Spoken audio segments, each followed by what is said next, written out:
Dear friends, welcome to the next lecture in the series of stereochemistry. We have seen previously about different types of isomerisms, the definitions of isomerism, and various types of isomerisms. We have seen about the stereoisomerism, that we have defined it as the isomerism arising due to difference in spatial or three-dimensional arrangement of atoms or group of atoms in the molecule. And we have classified stereoisomerism into two. One is configurational isomerism and the conformational isomerism. We have seen about the configurational isomers as geometrical isomers or the optical isomers. For this detailed views, you can visit our previous videos where we have seen it about detailed nomenclatures as well as what are the geometrical isomers and what are the optical isomers. Now in today's lecture, we will be concentrating on conformational isomers. These conformational isomers are arising due to free rotation around the carbon-carbon single bond. That is, if we have it like this, if a molecule is having or a carbon is two carbons are bonded through a single bond, then this single bond is able to rotate it on its axis. So this whatever when we are rotating it, we will be giving different arrangements of the molecules, and these arrangements are due to the spatial three-dimensional arrangement of the molecule. And so whatever the arrangements that we are getting it, those arrangements we call it as a conformational isomers. These conformational isomers are interconvertible with each other. That is, they can be converted from one isomer to another isomer without breaking any bonds. Like in the configurational isomers, we needed to break the bond in order to go from one isomer to another isomer. Like for example, for a configurational isomers like geometrical isomers, for a cis butene, if we had to convert it into a trans butene, then we had to break this bond and break this hydrogen from here, put the hydrogen in this position and put the methyl group in this position. Then only we will get a trans isomer of this butene. So what we needed is, from when we had to convert from one isomer to another isomer in a geometrical isomer or in general in a configurational isomer, we needed to break the bonds and realign those bonds into different positions. Then only we will get the isomers there. But in conformational isomerism, the isomers are interconvertible because they are rotatable. They are arising through free rotation around the carbon-carbon single bond. So they are interconvertible by rotation through a single bond. So from one isomer to another isomer, we can easily convert it by just rotation through the carbon-carbon single bond. The conformational isomers cannot be separated because these are interconvertible just through mere rotations, so they cannot be separated from one another. Like what we had it, the cis butene can be separated from trans butene, or like Louis Pasteur has separated tartaric acids, L-tartaric acid and the D-tartaric acid. So he has separated two tartaric acids just manually. Similarly, we can use many other different methods to separate the two configurational isomers. But conformational isomers are interconvertible. So at room temperature also, one isomer can be converted into another and another isomer can be converted into first one. So what happens here is that we cannot separate them. If at all we separate it, then also this population will again give an equilibrium where there will be a definite existence of each of the isomers depending on their relative energies. That is, those who are lesser in energy will be higher in proportion, and those which are having higher energies will be lesser in proportion. So the isomers can be easily interconvertible. These isomers are conveniently studied using Newman projections. We have seen about what are Newman projections, Sauer's projection, as well as Fisher's projections. So this conformational isomers can be easily seen or can be studied by using Newman's projections. Like for example, if we have this particular molecule where we are representing two functional groups, one by a green ball and the other by a red ball. These are the two black balls representing carbon atoms, while these white balls are representing hydrogen atoms. So when we see it in a say in this Fisher's projection, it is difficult to assign what is means what are the different conformations arising, because Fisher projection will always be in a eclipsed type of conformation, where the bonds are, these horizontal bonds are always projecting towards ourselves, while these vertical bonds will be projecting backside. So it is difficult to arrange these into different conformations by rotation of this. So it will not be able to represent the other three-dimensional structures. Similarly, when we go for sawhorse projections, sawhorse projections can represent the three-dimensional structures by rotations very easily, but still it becomes it requires a little expertise when we are going for sawhorse projection for a three-dimensional structure. But when we go for a Newman's projection will be somewhat like this. So here what happens is we can easily see the relative positions of the groups that are attached to the two carbon atoms. These two carbon atoms are, we cannot see it clearly. Only one of them we can see it. The other one we cannot see it in a Newman projection, but we can see the groups that are attached to these carbon atoms very easily. So we can see the relative positions of these groups that are being attached here. So now when we are rotating, when there is a carbon-carbon bond rotation is there, that bond rotation will result into the relative positions being changed of the groups. And so it is easy to visualize these groups very easily by using Newman's projection. Hence, conformational isomers are normally represented using Newman's projections. So we will be using this Newman's projection while representing the conformational isomers in this studies, as well as in general also. Whenever we are representing the conformational isomers, there it is very easy to represent the conformational isomers using Newman's projections. So let us see first simplest of the examples of conformational isomers, the ethane molecule. Ethane molecule is nothing but CH3 attached to another CH3, where the two carbon atoms which are attached, these are having three other substituents attached to each carbon atom as hydrogens. So these carbon atoms will be possessing three hydrogen atoms on each of the carbon atoms. Now, so there is no other functional groups present here. This is a representation of a Fisher projection in a horizontal position, while this is a representation of a flying wedge formula, where these two hydrogens are pointing towards us, these two hydrogens are pointing away from us, represented by a dotted bonds, and these are in the plane of the paper. Now, when we represent this in a Newman's projection, we can represent them as this one, where we can say that it is somewhat of this kind, where the front carbon is this one, where it is having three hydrogen atoms in the front carbon, one, this two, and this three. So two hydrogens are pointing downward, while the one is pointing upward vertically. Similarly, the back carbon is also having two hydrogens pointing downward, which are parallel to the front carbon. These two hydrogens and these are parallel to each other. That is, these two hydrogens are parallel to each other, while these two hydrogens are also parallel to each other. Similarly, these two are also parallel to each other. So we have a set of parallel hydrogens which are pointing in same axis. So this is our one conformation. The other conformation can be, we can have infinite number of conformations being represented in these cases.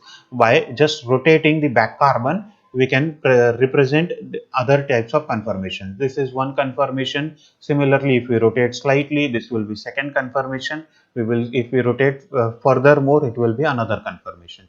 So these are all conformations that we are getting it. Now, in these conformations, we can see that there are two extreme conformations are there. One where the bonds are exactly parallel. These groups that are attached to the two carbon atoms, they are exactly parallel to each other. So this conformation, we call it as a eclipsed conformation, where the bonds are exactly parallel to each other. And the second one is when we rotate the back carbon by say 180 degrees. 180 degrees means the carbon which was projecting upward, now it is projecting downward. So we have somewhat like this, where the front carbon we have these three hydrogens, while the back carbon we have the hydrogens which are exactly opposite to the front carbon. So if this front carbon is having pointing upward, the back carbon is pointing downward hydrogen. Similarly, if one is pointing on the left side top, the other we have it on the back side carbon, we have the right side bottom. So we have these type of hydrogens projecting. These conformation we call it as a staggered conformation. So we have two extreme conformations in this case. There are n number of or infinite number of conformations can be projected, can be obtained by just rotating 1 degree or 2 degree or a half a degree also rotation. There will be a different conformation we will be getting it. But two extreme conformations are there for ethane. One where the if we rotate the back carbon, this back carbon, if we get it by say 180 degree, if we rotate it, then we get this one conformation where the bonds are exactly parallel to each other. Then if we rotate the back carbon by 60 degree, if you rotate it by 60 degree, we get something conformation of this kind where we have this front carbon, where we have the front carbon pointing upward, the back carbon we have one hydrogen pointing downward. Similarly, one is pointing back carbon left side top, the front carbon we have a right side bottom. So it is just the opposite, they are pointing it. So if this is pointing in this direction, the back carbon is pointing in the other direction. So this we call it as a staggered conformation, while this is a eclipsed conformation where the bonds are exactly parallel to each other, so that we call it as a eclipsed conformation. So we can draw two extreme conformations for ethane in the Soha-Newman projection. One where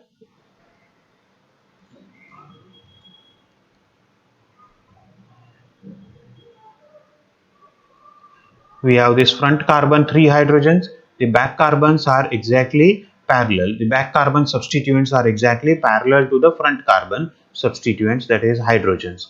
So this we call it as a eclipsed conformation. The second one can be the front carbon we are keeping it constant, the back carbon we are rotating it in such a way that there will be opposite end bonds will be there. If the front carbon we have a vertically upward, the back carbon will have a vertically downward hydrogen. Similarly, if front carbon has a left bottom hydrogen, back carbon will have a top right hydrogen. So these are all they are exactly opposite to each other. This conformation we call it as a staggered conformation of ethane. So there are two extreme conformations are there for ethane. These extreme conformations has energetically they are having different, like when we are having a eclipsed conformation, this eclipsed conformation has the hydrogens are pointing towards each other, they are parallel to each other, and as they are parallel to each other, their electron clouds will be very near to each other than compared to this, that is staggered conformation, where the electron cloud of this hydrogen and electron cloud of this hydrogen are away from each other, while in this case the electron cloud of this hydrogen is very much nearer to electron cloud of the backside hydrogen. So there will be clashes, repulsion of the charges will be there, and because of that the energy of eclipsed conformation will be higher. It will be high energy will be there for eclipsed conformation, and for staggered conformation they are the farthest away from each other, and because of that it will be low energy will be there for staggered conformation. In fact, for ethane, staggered conformation is having the lowest energy and eclipsed conformation is having the highest energy. In between there will be other numerous conformations will be there, but these are the two extreme conformations. इसका मतलब ये नहीं होता है कि यहाँ पे सिर्फ यही दो कंफर्मेशन ही मिले, हम इसको आधा डिग्री रोटेट करें, 1 डिग्री रोटेट करें या 10 डिग्री रोटेट करेंगे तो भी हमें जो भी मिलता है वो हमारा एक अलग कंफर्मेशन होता है. सो यहाँ पे हमारे पास इनफाइनाइट नंबर ऑफ कंफर्मेशन हो सकते हैं, लेकिन एक्लिप्स कंफर्मेशन और स्टैगर्ड कंफर्मेशन ये दोनों एक्सट्रीम कंफर्मेशन हैं, जिसमें एक्लिप्स कंफर्मेशन का हाईएस्ट एनर्जी होता है और स्टैगर्ड कंफर्मेशन का लोएस्ट एनर्जी होता है. सो यहाँ पे जब हम ड्रॉ करते हैं एनर्जीज, उनके पोटेंशियल एनर्जीज जब हम ड्रॉ करते हैं, तो जब हम एंगल को रोटेट करते हैं, this is our rotational angle, 0 से 360 डिग्री एंगल, मीन्स पूरा राउंड अगर हम रोटेट करवाते हैं तो 0 डिग्री जब रहता है, मीन्स ये हाइड्रोजन का और इस हाइड्रोजन का एंगल कितना है, that we call it as a torsional angle. Simplest way में अगर देखें तो ये जो दो हाइड्रोजन्स हैं, ये दो हाइड्रोजन्स के बीच का एंगल कितना है, that we call it as a torsional angle. The two groups which are separated by 3 bonds, that is these two hydrogens which are separated by 3 bonds, 1 2 and 3. So 1 2 and 3 bonds, if they are separated, उन दोनों groups के बीच का जो angle होता है, that angle we call it as a torsional angle. So यहाँ पे ये अगर टॉर्शनल एंगल हमारा अभी 0 डिग्री है, इसे हम रोटेट करते हैं तो it will be increasing. So we can increase the rotational angle by say from 0 degree, if we can go it to 360 degree में, तो हमें कितने different types of conformations मिलते हैं, that we are showing it in this particular graph, जहाँ पे हमारा x axis rotational angle है, that is torsional angle है, और y axis पे हमारा relative energy of these conformations हैं। So यहाँ पे relative energies हम बता रहे हैं, जिसमें कि ये जो staggered conformation है, staggered conformation we are taking it as a zero energy, and eclipsed conformation is the highest energy that we can obtain it for here. So when we rotate it from 0 degree to 60 degrees, that is 60 degree means ये जो hydrogen है, ये hydrogen और ये hydrogen के बीच का angle हमारा 60 degree का। So now it is when it is 60 degree angle, so it will be staggered conformation में। फिर से हम अगर रोटेट करते हैं तो ये जो हाइड्रोजन है हमारा, बैक वाला जो हाइड्रोजन है, ये हाइड्रोजन हमारा फिर यहाँ पे आएगा। So again 60 degree rotation में वो यहाँ पे आएगा, so the angle will increase by 120 degrees. So this will become now 120 degrees. Now when it becomes 120 degrees, again there will be parallel hydrogens are there. यही हाइड्रोजन वापस यहाँ नहीं आ रहा है, ये पीछे वाला हाइड्रोजन यहाँ पे आ रहा है, दूसरा जो हाइड्रोजन इसको अटैच्ड है वो हाइड्रोजन यहाँ से यहाँ पे आता है, इसलिए हमारा ये पैरेलल हो जाता है। यहाँ पर फिर से हमें एक्लिप्स्ड कन्फर्मेशन मिलता है। फिर अगर हम इसको पीछे वाले कार्बन को और रोटेट करते हैं तो we get again staggered conformation, and so again eclipsed and staggered. So there are these two extreme conformations are there, where we are having staggered, eclipsed type of conformations are there.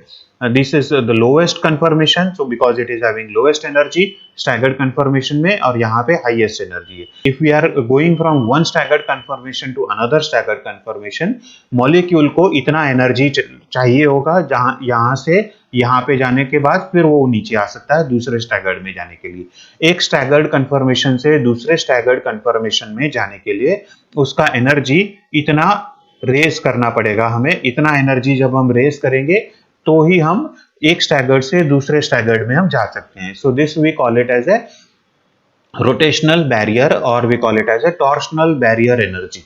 This we call it as a torsional barrier energy और rotational barrier energy.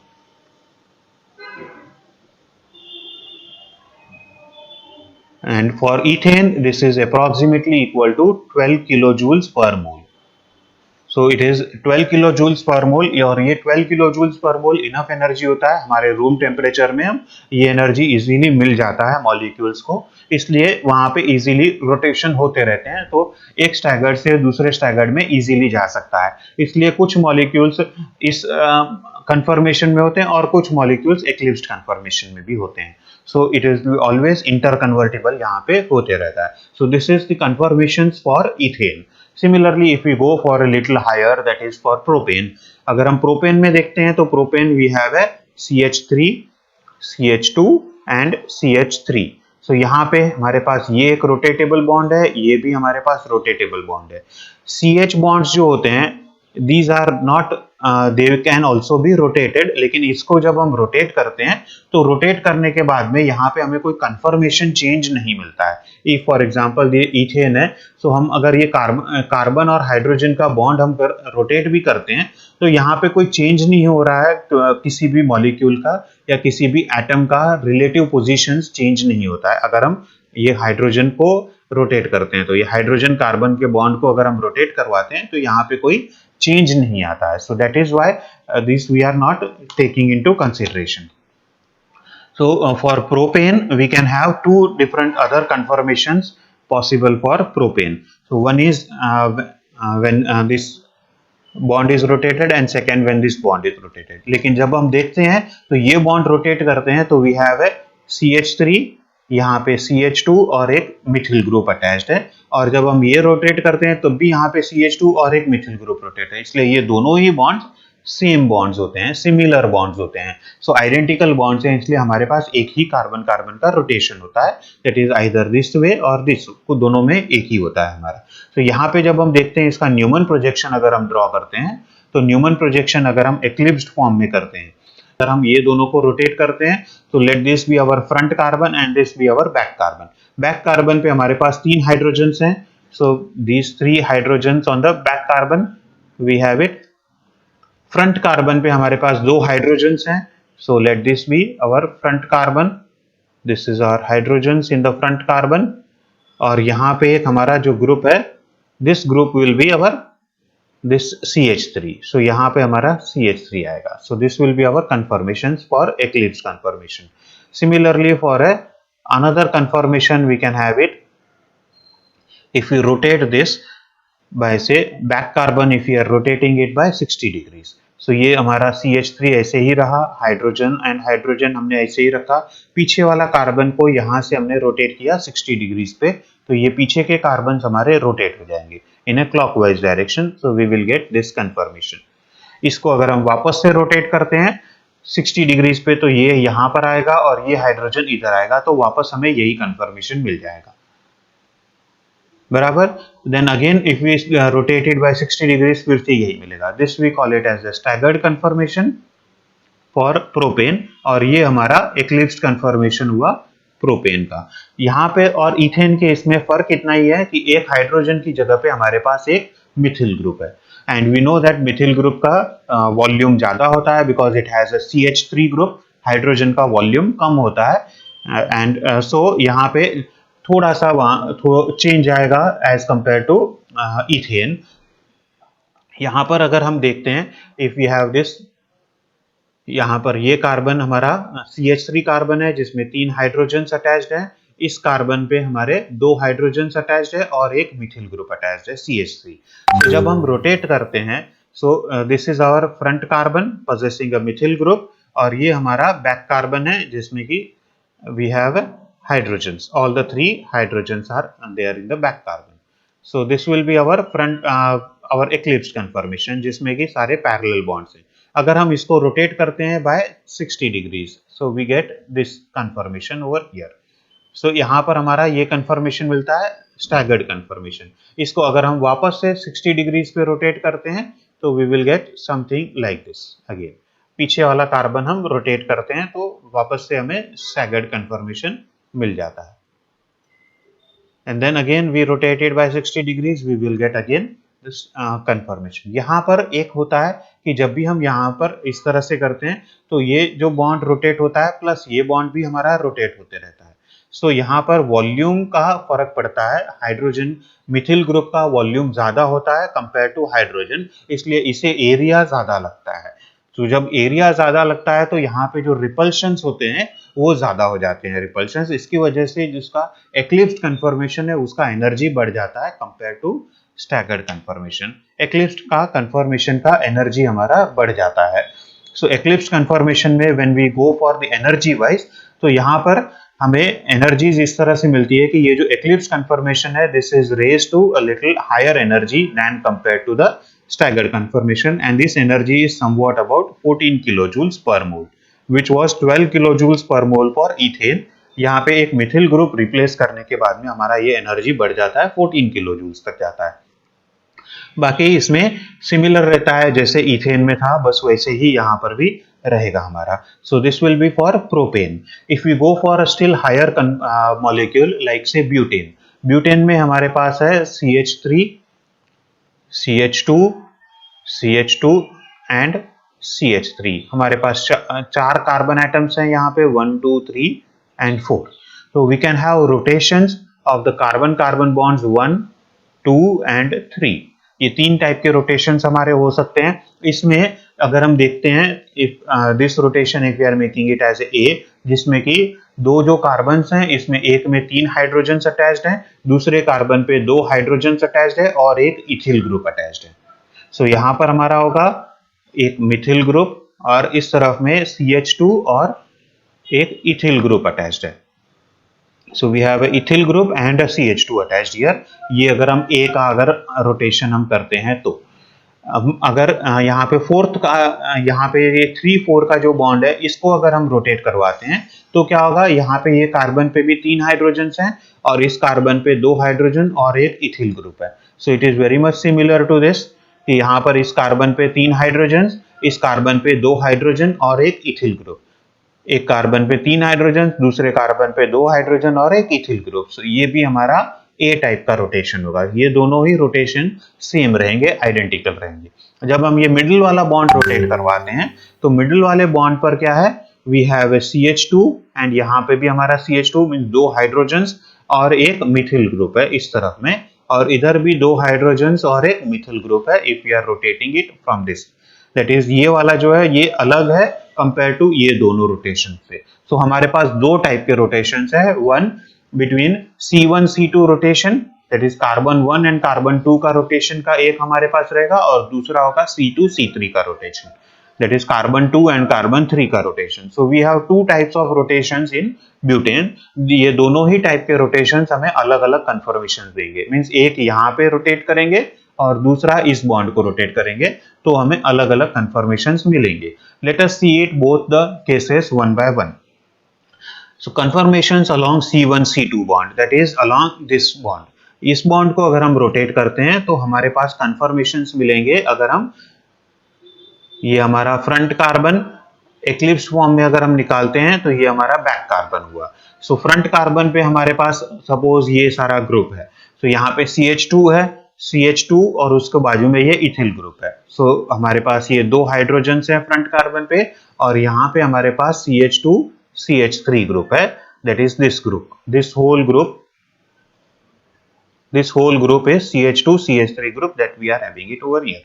Back carbon पे ये वाले carbon पे हमारे पास 3 hydrogen हैं। सो यहाँ पे एक हाइड्रोजन, यहाँ पर एक हाइड्रोजन और यहाँ एक हाइड्रोजन, सो 3 हाइड्रोजन है। This is our eclipsed conformation which is very much similar to that of propane या फिर इथेन का। सिर्फ यहाँ पे फर्क क्या है, instead of methyl group in propane we have a ethyl group here in butane। बाकी सब में सेम ही है, सिर्फ मिथिल की जगह पे इथिल ग्रुप यहाँ पे आ गया है। So it will be eclipsed conformation. और दूसरा यहाँ पर होगा उसका, अगर हम ये बॉन्ड को 60 डिग्री रोटेट करते हैं, सो ये हाइड्रोजन्स यहाँ पे मूव करेंगे 60 डिग्री पे, फ्रंट कार्बन हमारा वैसे ही रहेगा, दैट इज यहाँ पे CH2 CH3, यहाँ पर हाइड्रोजन और यहाँ पे हमारा हाइड्रोजन। बैक वाला कार्बन है वो यहाँ से 60 डिग्री रोटेट हुआ यहाँ पर, ये वाला हाइड्रोजन यहाँ से यहाँ पे 60 डिग्री पे रोटेट हुआ, so we have it here. ये वाला हाइड्रोजन यहाँ से 60 डिग्री इधर रोटेट हुआ, so we get this one. This is very much similar to staggered conformation of ethane या propane. So this also we call it as a staggered conformation, और ये हमारा लोएस्ट एनर्जी का होता है इन दिस रोटेशन, और ये eclipse conformation हमारा हाईएस्ट एनर्जी का होता है, बिकॉज यहाँ पे ये इथिल ग्रुप और ये हाइड्रोजन दोनों एक दूसरे को क्लैश करते हैं, दोनों एक दूसरे को क्लैश करते हैं, इसलिए स्टेरिक हिंड्रेंस होता है। So we have a steric hindrance. जब छोटे से स्पेस में हम ज्यादा अकोमोडेट करने की कोशिश करते हैं तो उसको हम बोलते हैं स्टेरिक हिंड्रेंस, वहां पे स्टेरिक हिंड्रेंस आता है, that is one. And second होता है कि electronic repulsions. Here electronic repulsions हमारे ज्यादा होते हैं बिकॉज कि हाइड्रोजन और इथिल ग्रुप का हमारा we have a electronic clouds, and these electronic clouds are repulsing each other. Electronic repulsions are greater when there is a greater molecules are there, because they will be having a number of atoms attached to it will be more, and because of that their electrons will also be more, and so there will be greater electronic repulsion, and as the size is increased so their steric hindrance will also be more, and because of that the energy of eclipsed conformation will be higher than that of the eclipsed conformation of propane या ethane. Ethane में electronic repulsions कम थे, steric hindrance भी कम था because 2 hydrogens थे eclipse conformation में। Propane में वहां पे मिथिल ग्रुप था और एक हाइड्रोजन था, सो वहां पे थोड़ा सा ज्यादा स्टेरिक हिंड्रेंस आया, रिपल्शन भी ज्यादा आए। जब हम ब्यूटेन में लेते हैं तो यहाँ पे इथिल ग्रुप आता है, सो साइज और भी ज्यादा बढ़ गया, इसलिए उसका एनर्जी और थोड़ा सा ज्यादा हो जाता है compare to that of propane and ethane में। सो ये जो हमारा एनर्जी गैप है, that is rotational energy barrier. Rotational energy barrier या टॉर्शनल एनर्जी बैरियर जो हमारा होगा, ये बैरियर थोड़ा सा ज्यादा होता है। This is about 16 kilo joules per mole. It was 12 kilojoules per mole for ethane, 14 kilojoules per mole for propane, और यहाँ पे 16 kilojoules per mole ब्यूटेन में for when we are rotating at C1C2 bonds। C1C2 bond को हम rotate करते हैं तो ये हमारा 16 किलोजूल्स के बराबर आता है, जिसमें एक्लिप्स्ड कन्फर्मेशन में ये इथिल ग्रुप और हाइड्रोजन दोनों एक्लिप्स्ड होते हैं, while in staggered conformation they are farthest away from each other। So these are relative conformations, relative energies compared to staggered conformation। eclipsed conformation का एनर्जी इतना ज्यादा होता है। यहां से हम यहाँ पे कन्वर्ट करने के लिए ये एनर्जी हमको अक्वायर करनी होती है। That is if you want to go from one staggered conformation to another staggered conformation, तो हमें यहाँ से एनर्जी बढ़ानी पड़ेगी और फिर यहाँ पे हम जा सकते हैं। तो ये हमारा जो एनर्जी बैरियर है, ये इतना एनर्जी हमें लेना पड़ेगा, मॉलिक्यूल को लेना पड़ेगा जो यहाँ से इस स्टैगर्ड कन्फर्मेशन से दूसरे स्टैगर्ड कन्फर्मेशन में जा सकता है। इसके लिए हम इसे बोलते हैं energy barrier. And as it is resulting due to torsional angle, so we also call it as a torsional energy barrier or rotational energy barriers। So this was for conformations for C1C2 bond of butane। We can have it another rotation, we had seen it for conformations for butane, that is when we are rotating C2 and C3 bond। So when we are rotating this bond, we will have it different other types of rotations can be there। So here we will have a CH2 attached to a methyl group, and here this carbon is having CH2 attached to a methyl group। So we can have different other types of rotations are there। Before that we will see it what are different types of arrangements और nomenclature that we call it। जैसे कि यहाँ पे जब हम Neumann projection लेते हैं, सो ये जब हम न्यूमन प्रोजेक्शन लेते हैं तो अगर हमारे ये जो एंगल्स हैं, ये एंगल अगर हमारा 0 डिग्री हुआ, पीछे के कार्बन का जो सब्सटीट्यूएंट है वो और आगे के कार्बन के सब्सटीट्यूएंट के बीच का जो एंगल होता है, ये एंगल जो हम बोलते हैं उसको टॉर्शनल एंगल। सो ये जो टॉर्शनल एंगल है, ये अगर 0 डिग्री होता है या 30 डिग्री से +30 से -30 के बीच में होता है, मीन्स इस रेंज में आता है, तो ये रेंज जो होता है, इस रेंज को हम बोलते हैं पेरी। और ये हमारा प्लेनर होता है, सो पेरी प्लेनर यहाँ पे हम बोलते हैं। Either this is called as a syn periplanar, this is called as a anti periplanar। इसका exactly opposite है। सो ये ऊपर का हाफ जो हम बोलते हैं सिन और नीचे के हाफ को हम बोलते हैं पेरी। मीन्स यहाँ से नीचे का हाफ हमारा ये एंटी होता है, ऊपर का हाफ हमारा ये सिन होता है। उसमें भी ये जो एंगल होता है +-30 डिग्री के बीच में, इसे हम बोलते हैं peri. So this is syn peri, और ये जो एंगल होगा हमारा, ये भी हमारा पेरी होगा। सो ये हमारा anti peri. This is we call it as a syn peri and this we call it as a anti peri. Similarly ये जो एंगल हुआ हमारा +30 से 150 डिग्री तक का angle, this we call it as a clinal angle. Similarly यहाँ से -30 से -50 डिग्री 150 डिग्री जो होता है, ये भी हमारा क्लीनल एंगल होता है। इसमें ये 90 से ऊपर रहा तो ये सिन क्लीनल होता है, इससे नीचे आया तो ये एंटी क्लीनल होता है। So we have this as a syn clinal, this as a anti clinal. यहाँ पर भी हमारा ये ऊपर का सिन क्लीनल होगा because it is on the syn side, so syn clinal angle, और ये हमारा होता है anti clinal angle. So we have this syn clinal anti clinal nomenclature. ऊपर में हमारा ये syn peri and this we call it as a anti peri. ये प्लेनर होता है इसलिए सिन पेरी प्लेनर, और ये anti peri planar angles. So this is how we nomenclate different conformations arising from this C2 C3 conformations। When we look at C2 C3 conformation bond angles, when we rotate the C2 C3 bond, we will have it somewhat like this। यहाँ पे हमारा ये front carbon जिसमें CH2 में 2 hydrogens हैं और एक methyl group attached है फ्रंट कार्बन पे। बैक कार्बन पे भी हमारा वैसा ही एक मिथिल ग्रुप है और 2 हाइड्रोजन्स अटैच्ड है। जब ये दोनों मिथिल ग्रुप्स पैरेलल होते हैं तो इन दोनों के बीच का एंगल 0 होता है। एंगल 0 होता है तो वो हमारा पेरी और सिन में आता है। So we call it as a syn peri and that is planar, so it is called as a syn peri planar. ये जो कन्फर्मेशन होता है हमारा, इसको हम बोलते हैं सिन पेरिप्लेनर conformation. So this conformation we call it as a sin periplanar, जिसमें कि ये एंगल हमारा 0 डिग्री होता है. सो इस पर्टिकुलर रेंज में आता है हमारा वो. सो ये हमारा सिन साइड में है, सो सिन पेरिप्लेनर. और we also call it as a fully eclipsed conformation, जिसमें दो बल्कियर ग्रुप्स हमारे 0 डिग्री है, दो बल्कियर ग्रुप्स हमारे पैरेलल टू ईच अदर है. So that we call it as a fully eclipsed conformation.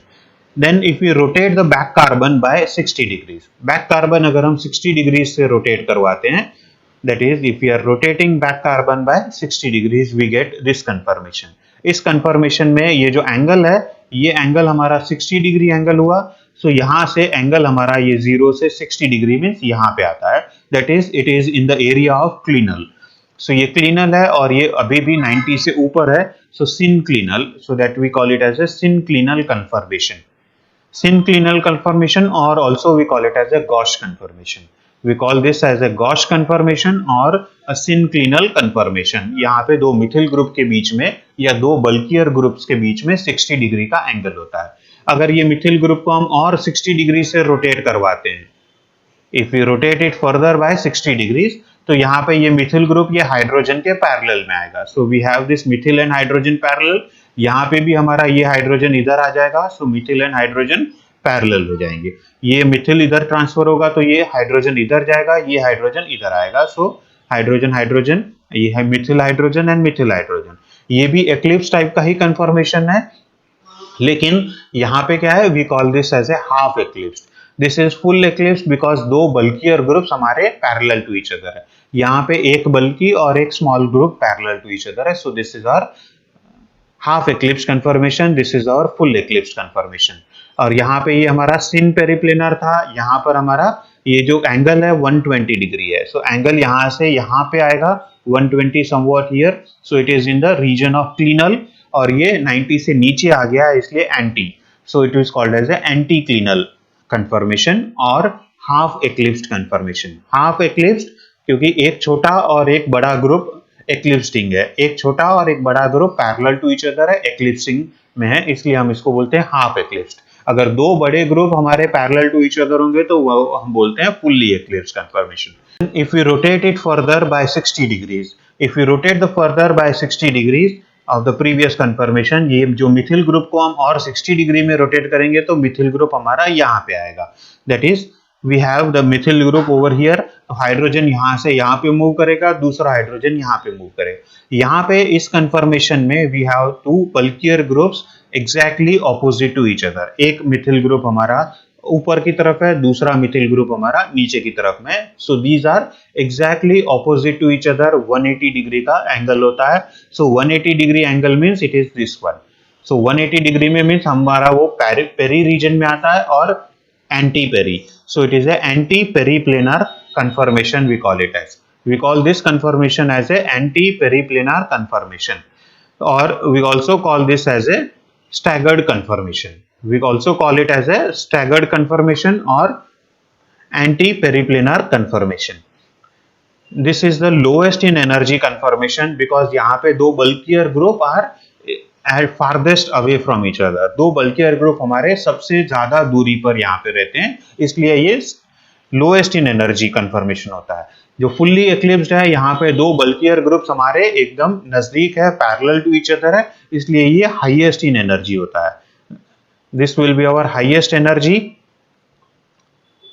While हमारा जो स्टैगर्ड कन्फर्मेशन है ये हमारा लोएस्ट इन एनर्जी होगा because we have the two bulkier groups parallel to anti parallel to each other, that is they are farthest away from each other. इस methyl group को अगर हम और रोटेट करते हैं 60 डिग्री से, और 60 डिग्री से रोटेट करते हैं तो मिथिल ग्रुप हमारा यहाँ पे आएगा, और हाइड्रोजन एंड मिथिल ग्रुप दोनों पैरेलल टू ईच अदर. यहाँ भी hydrogen and methyl group parallel, यहाँ भी hydrogen and methyl groups parallel. This is very much similar to what we had it over here. यहाँ भी हमारा वही था और यहाँ पर भी हमारा वही है सेम. एंड एंगल भी हमारा 120 डिग्री है. सो यहाँ पे एंगल इस तरफ का आएगा 120 डिग्री एंगल, इधर से मीन्स माइनस 120 डिग्री एंगल है. So it is in a clinal area as well as in anti. So it is anti clinal conformation और half eclipsed conformation. Parallel bonds हैं इसलिए एक्लिप्स, लेकिन दो bulkier groups parallel to each other नहीं है, इसलिए हम इसको बोलते हैं हाफ एक्लिप्स कन्फर्मेशन। इसको फर्दर रोटेट करते हैं मिथिल ग्रुप को 60 डिग्रीज से, so we get this particular conformation, जिसमें यहाँ पे एंगल जो है ये एंगल हमारा -60 डिग्रीज होगा। सो ये -60 मीन्स यहाँ पर आएगा, so this will be our angle, that is -60 degree. It is in the clinal region but now in the syn area, so it is a synclinal conformation, या हम इसको और बोलते हैं Gauss conformation. So we have this Gauss conformation and syn conformation. यहाँ पे जब हम देखते हैं तो Gauss और eclipsed, half eclipsed and Gauss में Gauss conformation का एनर्जी कम होगा compare to half eclipsed. Half eclipsed में पैरेलल होते हैं बॉन्ड्स, सो उनका एनर्जी थोड़ा ज्यादा होता है compare to when they are apart by 60 degrees. Bulkier groups हमारे यहाँ पे सिर्फ 60 डिग्रीज अपार्ट है, यहाँ पे 120 डिग्रीज अपार्ट है, so bulkier groups are away from each other, लेकिन they are parallel to the other groups also, so इनका एनर्जी थोड़ा ज्यादा होता है compare to this. So overall we have the conformations in the molecule. The 6 conformations that we have in the molecule are syn periplanar, that is fully eclipsed, synclinal or Gauss conformation, anticlinal and half eclipsed, anti-periplanar or staggered conformation, half eclipsed or anticlinal, and synclinal or Gauss conformation.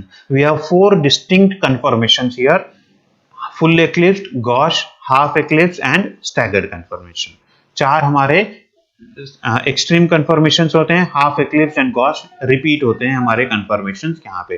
So overall this 6 conformations will have energies very much similar to this way, where we have the staggered conformation where the methyl groups are farthest away from each other as the lowest energy bonding. उनका जो rotational angle है, ये angle जो है हमारा 180 degree का angle है, so it is appearing over here as the lowest energy. Gauss conformation, methyl groups apart from each other by 60 degrees angle, so they are having the just higher energy by 3.8 kilojoules than staggered conformation. जब हम half एक्लिप्स्ड का देखते हैं, that is Mithil and hydrogen का energy जब हम देखते हैं, this is 16 kilojoules away from each other. This is very much similar to that of a butane C1C2 rotations. यहाँ पे दो eclipsed conformations हैं, so it is very much parallel to that of 2 propane groups और 1 butyl जहाँ पे C1C2 का rotation, so it is a 16 kilojoules का energy यहाँ पे ज्यादा होता है। When we go for a fully eclipsed conformation जिसमें दोनों methyl groups parallel to each other होते हैं, तो एनर्जी और ज्यादा बढ़ता है and it goes up to 19 kilojoules per mole energy, that is at 360 degrees या फिर 0 degrees पे वो eclipsed conformation हमें यहाँ पे मिलता है। This eclipsed conformation is having energy of 19 kilojoules per mole, higher than that of staggered conformation. So these are the conformations of butane when we are rotating around C2C3 bond. When we are rotating the molecule around C2C3 bond for butane, we will get these type of conformation. इसी तरह से हम किसी भी molecule के conformations निकाल सकते हैं अगर हम उसको सिंगल बॉन्ड के थ्रू रोटेट करते हैं। तो जैसे जैसे हम रोटेट करते हैं वैसे उनका एंगल्स चेंज होता है और उनके कन्फर्मेशंस हमें अलग अलग मिलते हैं। जब भी हम रिएक्शन मैकेनिज्म्स देखते हैं तो हमारे पास ये होना चाहिए कि जो मॉलिक्यूल्स, जो ग्रुप्स हमारे आइदर हमें उस जिनको निकालना है या जिनको लाना है, वो किस एंगल से आ रहे हैं, किस डायरेक्शन से आ रहे हैं और किस डायरेक्शन से जा रहे हैं, that will be very much important to us. The molecules which are going outside and the molecules which are coming inside, the groups that are coming inside and the groups that are going outside should be away from each other. तो reaction fast होता है अगर दोनों ही एक ही तरफ से हो रहा है, आने वाला भी एक ही दरवाजे से आ रहा है और जाने वाला भी उसी दरवाजे से अंदर आएगा, तो थोड़ी सी गर्दी ज्यादा हो जाती है और फिर वहां पे एनर्जी ज्यादा होती है, तो रिएक्शन के लिए एक्टिवेशन एनर्जी बढ़ जाती है। लेकिन अगर जाने वाला एक दरवाजे से जाता है और आने वाला दूसरे दरवाजे से अंदर आता है, तो फिर वो फटाफट आता है, रिएक्शन फास्ट हो जाता है, तो एक्टिवेशन एनर्जी हमारी कम हो जाती है, and that is how the reaction will be more feasible there. So this is how we can find out what will be the mechanism of the reactions using this conformational studies. That is one applications of this conformations, जहाँ पे हमें इनका use होता है कि reaction के mechanism को study करने के लिए और उनका एक्टिवेशन एनर्जीज कितना होगा ये हमें पता करने के लिए. So this was for conformational studies. Thank you very much.